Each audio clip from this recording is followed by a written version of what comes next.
اتنا سنجیدہ کیوں لیا خان صاحب کا اور ان کی باتوں کا؟ میرے تو خان صاحب کی باتوں کو اور ان کے اقدامات کو کبھی بھی سنجیدہ نہیں لیتا،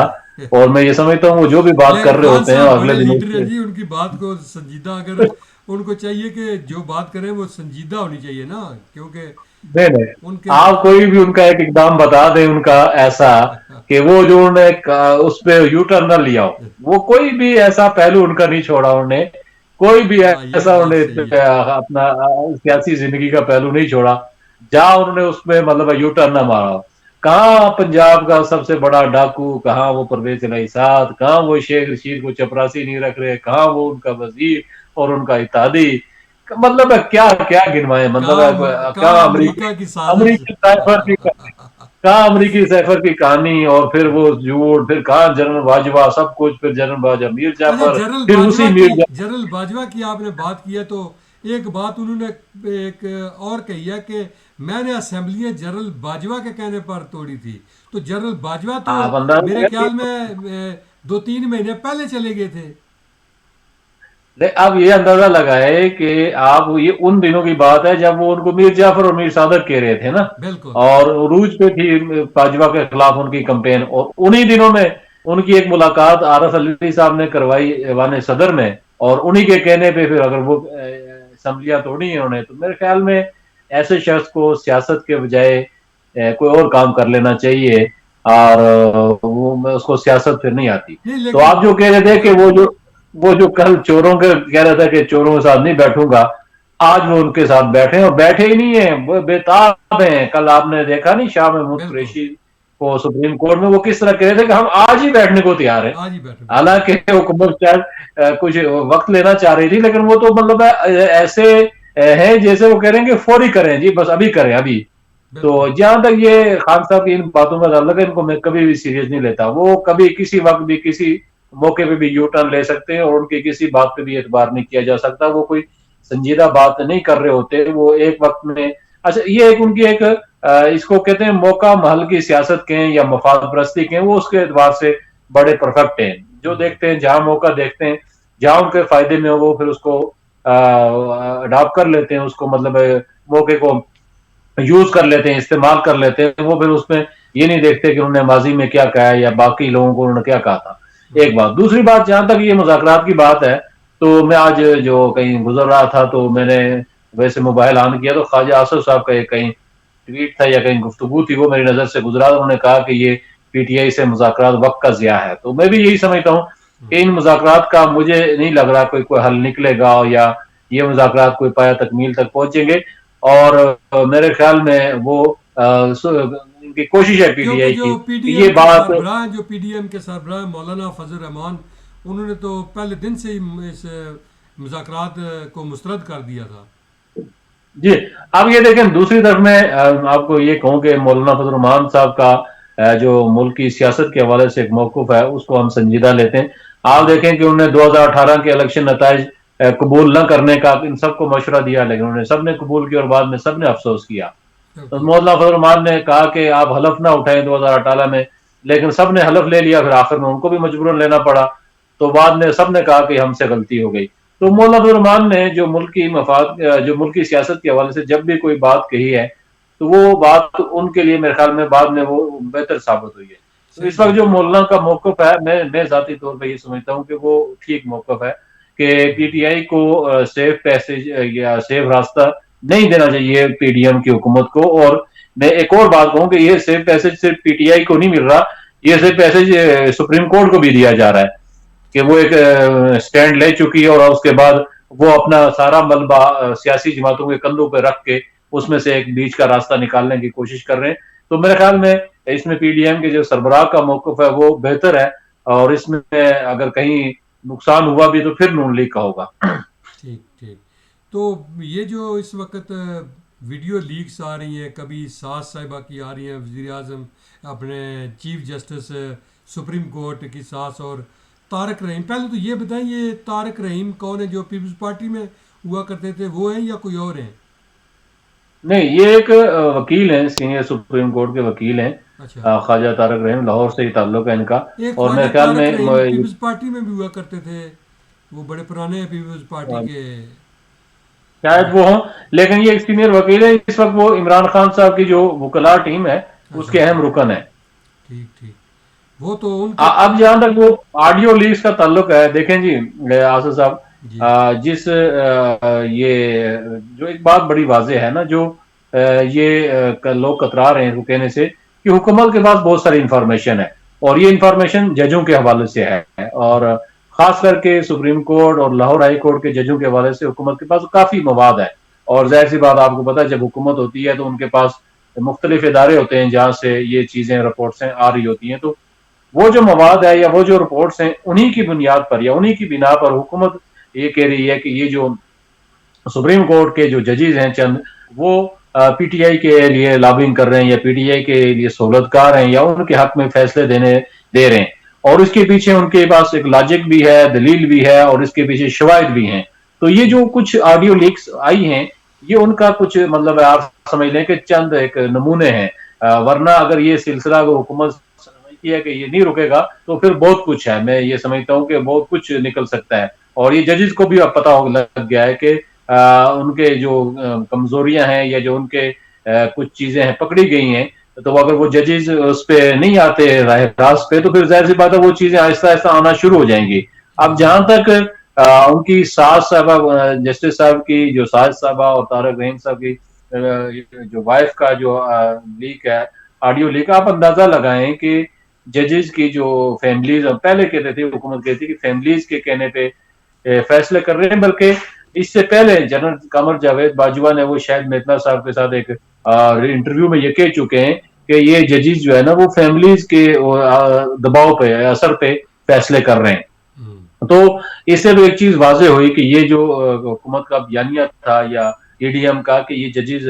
خود فیصلے نہیں کر رہے یا میرٹ پہ نہیں کر رہے، یہ اپنے فیملیز کے یا ان کے دباؤ پہ یا ان کے اثر کی وجہ سے یہ کر رہے ہیں۔ اور آپ یہ اندازہ لگائیں کہ ججز کی فیملیاں اس طرح کھلم کھلا اگر وہ ایک سیاسی جماعت کے ساتھ کھڑی ہوں گی اور حکومت کو خلاف اس طرح کریں گے، تو میرے خیال میں حکومت نے بڑا ہلکا ہاتھ لیا ہے۔ ابھی صرف آڈیو لیک آئی ہے، اس پہ کوئی کاروائی کا اندیا نہیں دیا، اس پہ تو میرا خیال میں کاروائی کرنی چاہیے تھی۔ اس کا آڈٹ اگرچہ عدالت نہ کرواتی، حکومت خود آڈٹ کروا کے اس پہ جو بھی مقدمہ بنتا ہے، آئینی قانونی ماہرین بہتر بتا سکتے ہیں، وہ ان پہ ہر کاروائی کرنا چاہیے۔ اور آپ یہ دیکھیں جسٹس ثاقب نثار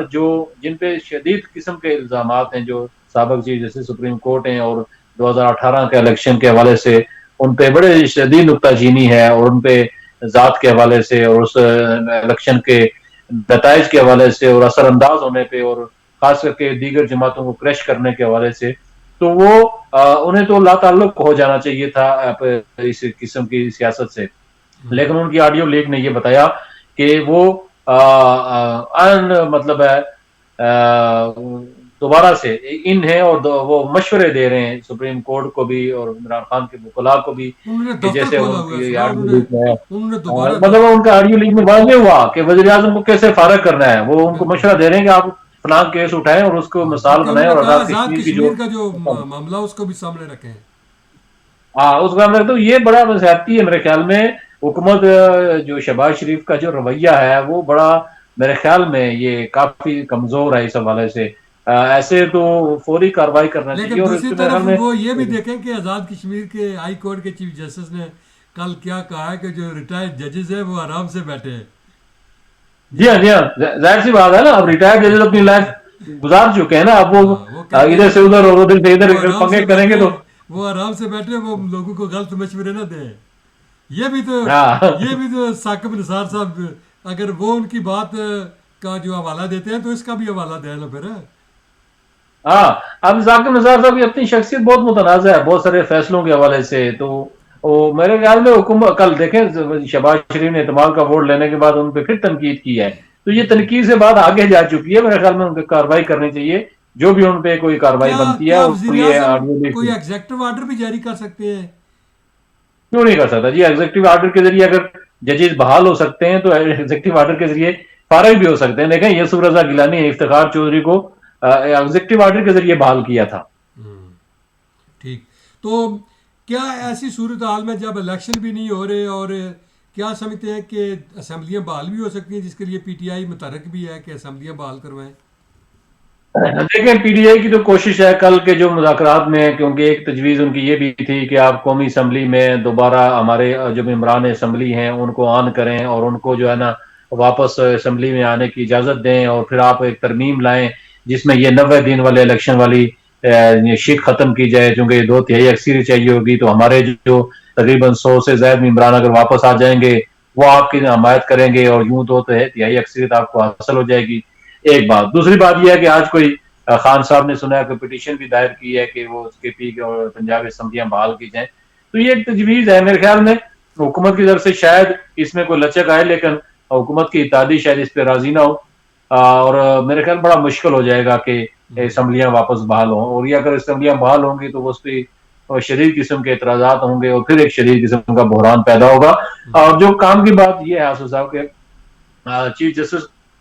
کو ایک تو یہ آڈیو لیکس اور ان چیزوں سے پیغام دے دیا گیا، دوسرا پیغام عسکری قیادت کی طرف سے بھی انہیں دیا گیا، جو ملاقاتیں ہوئی ہیں، جو ذرائع سے خبریں آئی تھی کہ وزارت دفاع کے ذریعے سے اور سیکرٹری دفاع کے ذریعے سے کوئی ججز سے ملاقاتیں کی گئی ہیں، اور انہیں کہا گیا ہے کہ ملک کے جو حالات ہیں اور جو سیکیورٹی چیلنجز ہے ان کے حوالے سے ہم اس وقت سیکیورٹی پرووائڈ نہیں کر سکتے الیکشن کے حوالے سے، اور ایک صوبے کے لیے نہیں، اور ظاہر سی بات ہے ایک صوبے کے لیے اگر ہم سیکیورٹی مہیا کریں گے، پورا ایک اپنا سسٹم اس کو اس میں ہلچل مچائیں گے، اور آپ نے 2 مہینے بعد پھر آپ نے الیکشن کروانے جو قومی اور صوبائی اسمبلیوں کے، پھر ہم نے ایک سسٹم کو واپس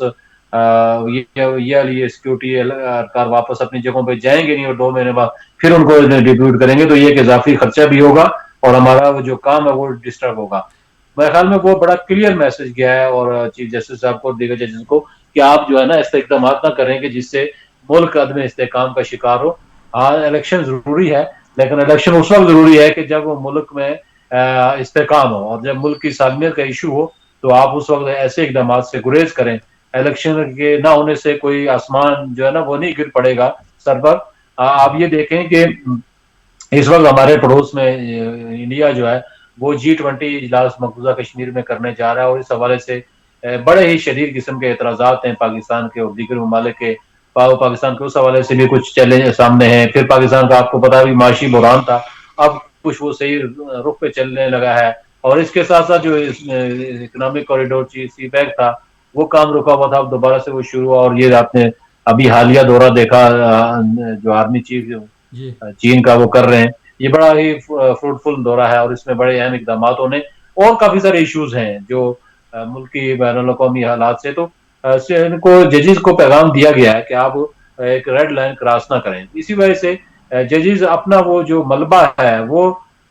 کسی طرح صاف کرنا چاہ رہے ہیں کہ پارلیمنٹ یا سیاسی جماعتیں کریں، لیکن اب مشکل لگ رہا ہے مجھے کہ وہ سیاسی جماعتیں کوئی ان کو بیچ کا راستہ شاید دے سکیں۔ تو کیا اکتوبر میں الیکشن ہو جائیں گے؟ اکتوبر جو ڈیٹ انہوں نے طے کی ہوئی ہے؟ دیکھیں مسئلہ یہ ہے کہ پی ٹی آئی کی طرف سے دو تین چیزیں جو ذرائع سے خبریں آئی ہیں، وہ تو ایک تو یہ کہہ رہے ہیں کہ جولائی میں الیکشن کرائیں، آج کی خبر یہ تھی کہ نہیں ستمبر میں کروا لیں، جی اور حکومت کہتی ہے نہیں اکتوبر میں، یا ہو سکتا ہے اکتوبر سے بھی آگے چلے جائیں الیکشن، تو دیکھیں جون میں تو بجٹ پیش ہوگا، ٹھیک ہے۔ اب یہ مئی کا مہینہ یہ بجٹ کی تیاری اس میں شروع ہو گئی ہے، اور آپ کو پتا ہے بجٹ کسی بھی ملک کا وہ اہم ہوتا ہے، اس میں اگلے سال کے اعداد و شمار کے ساتھ ساتھ تخمینے ہوتے ہیں، ترقیاتی کام بالکل ہوتے ہیں، باقی معاملات ہوتے ہیں، تو یہ تو پورا مہینہ بجٹ کی تیاری میں جائے گا۔ جون کو 1 جون کو یا 5 جون کو بجٹ پیش ہوگا، اس کے بعد ظاہر سی بات ہے اس کی منظوری کا مرحلہ ہے، تو جون اس میں نکل گیا، نہیں تو آدھا جون تو اس میں چلا جائے گا، بالکل اس کے بعد تو آٹومیٹک جولائی میں وہ حکومت کی مدت پوری ہو جاتی ہے 26 جولائی کو، اس کے بعد ریٹ کیا جاتا ہے کہ 15 دن یا 20 دن پہلے اسمبلی توڑنے کا فائدہ کیا رہ جاتا ہے، مجھے یہ سمجھ نہیں آئی، تو وہ 90 دن والا کام تو ویسے بھی ختم ہو گیا، صحیح کیونکہ بات 14 اپریل کو 90 دن پورے ہو چکے ہیں اسمبلیوں کو، اور یہ تو وہ تو نہیں ہو سکے، اور 14 مئی کی جو تاریخ ہے تو وہ ویسے بھی 120 دن بنتے ہیں، اور اگر 14 مئی کو بھی نہیں ہوتے تو پھر 90 دن ابھی بات تو اڑ گئی ہے۔ بالکل۔ بہت شکریہ عمر فاروق صاحب، بہت شکریہ، آپ نے ٹائم دیا، آج بڑی تفصیل کے ساتھ آپ نے باتیں بتائی ہیں۔ ناظرین، عمر فاروق صاحب حسب سابق جو ہے وہ بڑی گہری نظر رکھتے ہیں اور آپ کو جو ہے وہ اپڈیٹ کرتے ہیں، انشاءاللہ اگلے ہفتے کو مزید اپڈیٹ لے کر آئیں گے۔ ہمارا پروگرام دیکھتے رہیے، لائک اور شیئر کرتے رہیں۔ اللہ ہم سب کا حامی و ناصر ہو۔